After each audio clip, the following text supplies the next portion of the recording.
Welcome to the Fear and Greed Business Interview. I'm Sean Aylmer. The big four banks have had a pretty remarkable run lately. They've been led, of course, by the Commonwealth Bank, which has hit record highs. National Australia Bank last week hit 9-year highs. Many analysts say the banks are now too expensive, so why then are investors still interested? Remember, this is general information only, and you should always seek professional advice before making any investment decisions. Nathan Zaia is Morningstar's bank analyst. Nathan, welcome back to Fear and Greed.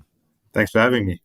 Why are they running so hard? Simple as that, Nathan. When so many professional analysts like yourself, I don't know what you've got on them, but many of your brethren are saying they're a bit expensive. Why are the banks doing so well? Yeah, I think the market had been pricing in a continuation of margins being squeezed, and then you would also have bad debts jumping at the same time. So, both of those factors, not good for bank profits.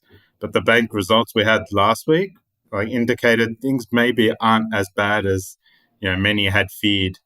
They showed margin pressure was continuing, but did seem to be moderating. We've seen some repricing on home loans, on deposits. Some signs that the banks were acting a little bit more rationally, because we have seen the returns on mortgages in particular. They've been squeezed down to levels that we don't think are sustainable. So I think we've seen banks sort of re-rate on the back of that. And then it brings us to now where, many people are saying, the banks are too expensive. And I think that comes down to what is your outlook for the banks. And I think most are still thinking, margins, maybe the rate at which they're contracting stops, but I think most are still thinking they will get squeezed further. Whereas we have a slightly different view. We think they will actually flatline to even pick up a little bit.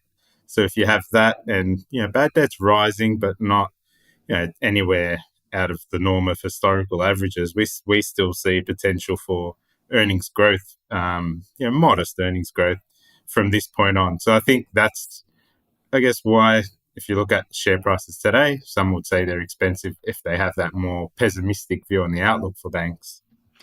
I remember a couple of years ago talking to an analyst who was sort of saying, well, it's hard to see where growth comes from banks. There'll be a lot of cost cutting and they'll go through that process. I suppose then COVID hit and we've emerged from that, and you've got a lot more volatility in other sectors, resources being an obvious one. Energy prices go through the roof, they come off, iron ore prices, other commodity, lithium, nickel, those sorts of things. But banks have kind of been this really steadfast sector for investors, it seems. Yeah, I think, if you look at banks, it's hard to get excited and see them as, growth stocks or a fantastic outlook. But if you just think about, if they can get modest credit growth, grow in line with system, say 3 to 4%, if their margins hold up or, move slightly higher, and you can maintain your cost growth to, the 2 to 3% range, which has been very challenging, in the last few years. But I think one thing that might be overlooked is some of these banks, I think they are spending too much money, whether it's running multiple systems that, you don't need to be at one point. So I think at some point when they can bring down that cost base to a more sustainable level and keep cost growth low, you might be able to eke out a few percent profit growth and EPS growth a year. And, if they're priced for that and they're well capitalized and they can pay a dividend, then a PE of 12 and yield of close to 6 doesn't look that expensive to me. And I mean, there are differences between them. We're talking generally about the major banks, but yes, CBA doesn't fit into that category I just described. Yeah, so I mean, Commonwealth Bank's at an all-time high or thereabouts. Can it go further? What's the story with Commonwealth Bank? It's a good question. We have a fair value of $90. So right, and it's what, 115 or 20 or something? Yeah, north of 120. Yeah, so we think it's pretty expensive. That on our numbers, it's a PE north of 20, dividend yield under 3.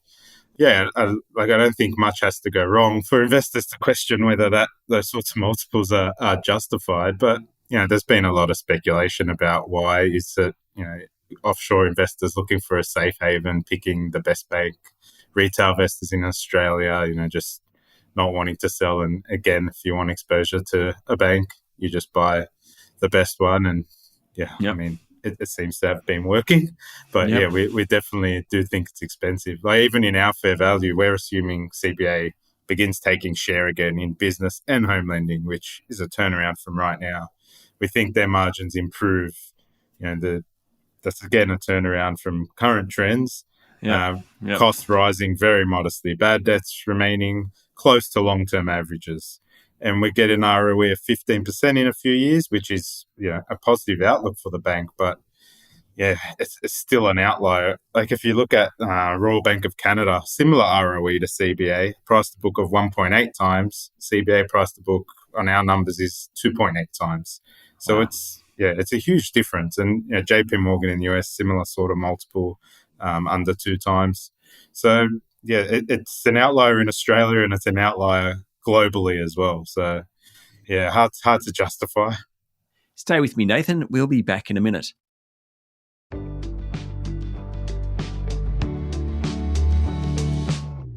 My guest today is Nathan Zaia, Senior Equity Analyst at Morningstar. You kind of hinted at the weight of overseas money. So there's been theories, unproven, that rather than invest in China, you throw it into Commonwealth Bank is one. What about the idea that because we have so much mandated superannuation and people want to invest in Aussie shares and there's just not a huge amount of stuff to invest in, that helps the banks? I think the financials are 25% of the index.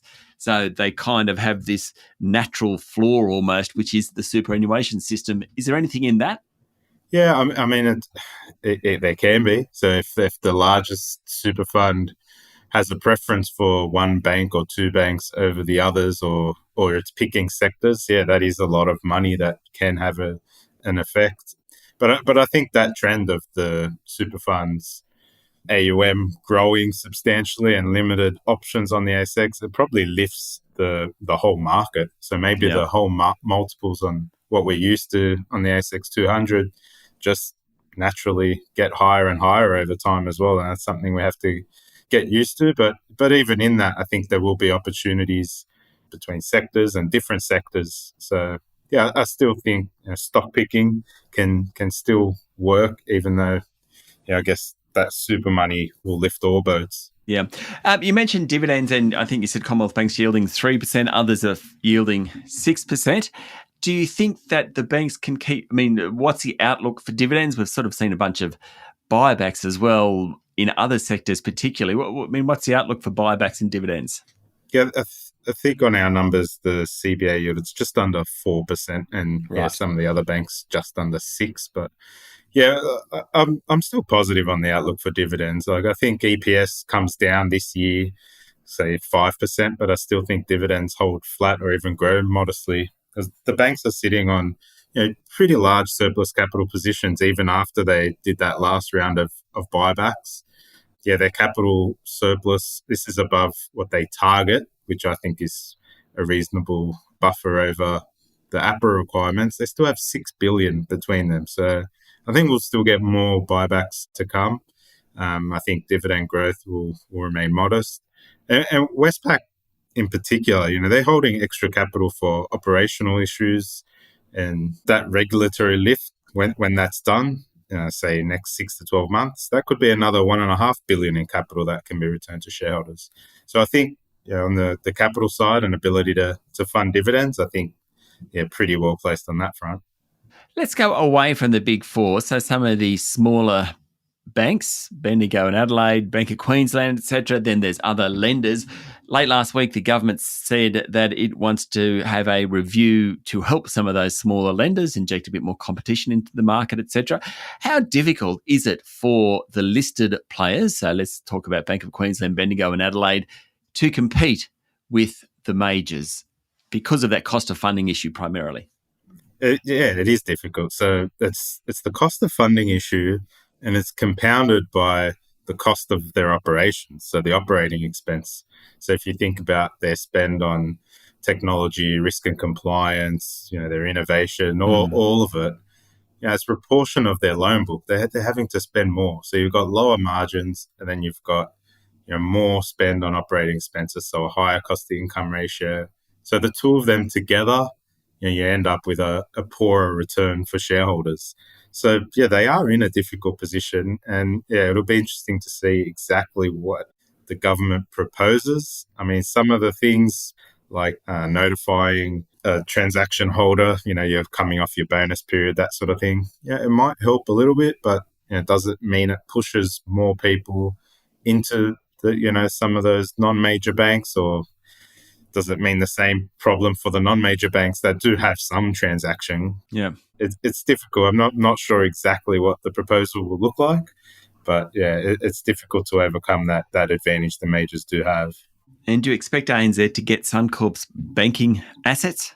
It looks pretty likely. I would be surprised if the Treasurer blocked it after all the hurdles it's overcome. Yeah. Nathan, thank you for talking to Fear and Greed. No problem. Thanks for having me. That was Nathan Zaia, Senior Equity Analyst at Morningstar. This is the Fear and Greed business interview. Remember, this is general information only, and you should seek professional advice before making investment decisions. Join us every morning for the full episode of Fear and Greed, daily business news for people who make their own decisions. I'm Sean Aylmer. Enjoy your day.